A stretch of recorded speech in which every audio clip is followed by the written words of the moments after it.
je referendum o predlogu zakona o radioteleviziji Slovenije. Slab mesec nas loči do tega in v Slovenski ljudski stranki smo se odločili, da bomo našim članom in članicam ter vsem enakomislečim predstavili vsebinski del tega zakona, da pa tej kampanji ne bomo trošili denarja, kajti smo v težkih časih, država ima nad 100 000 brezposelnih in menimo, da to ni pravi čas, da je tudi s tem zakonom sedanja vlada prišla na plan. Torej, Radiotelevizija Slovenije je, lahko rečemo, največji kulturni konglomerat v Sloveniji.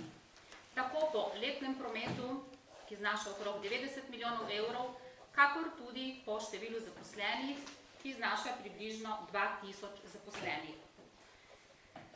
V tem zakonu je predlog statusnega preoblikovanja tega javnega zavoda.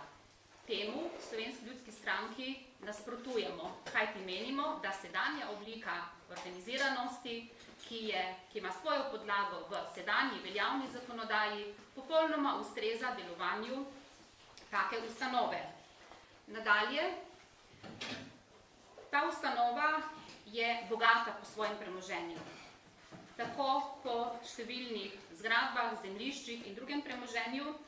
In seveda tukaj v ozadju, v zakulisju lahko začutimo tudi morda možnosti za interese nekaterih, ki bi želeli to premoženje polastniniti, prodati, vsega polastiti. In temu močno nasprotujemo.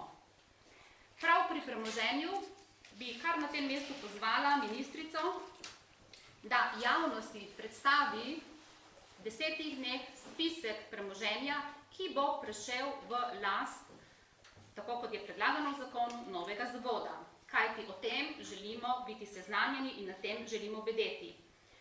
Tudi v zakonu ni predvideno, da bi se to premoženje, ki naj bi ga novi zavod prejel v naslednjih 3 letih, da bi bilo zaščiteno, da se ne bi odtujilo.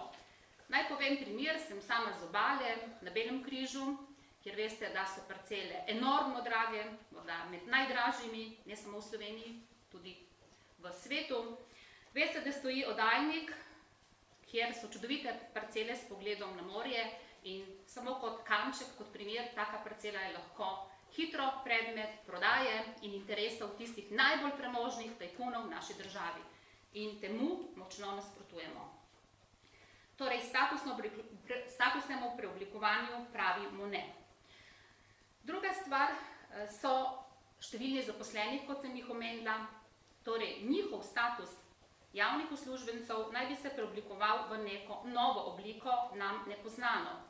Zakaj vendar je to potrebno? Sedanji ureditvi, kot je iz anket razvidno, nasprotuje kar 77% anketiranih.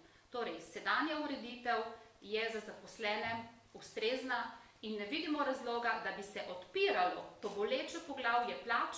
Poznamo plače, spore z zdravniki, poznamo sedanje spore z povišanjem plač in ves cirkus, če lahko rečem, na tem področju.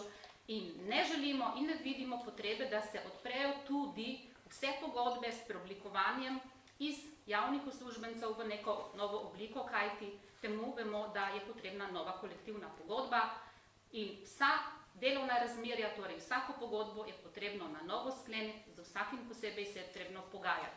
Z aneksi se takšnih razmerij ne ureja.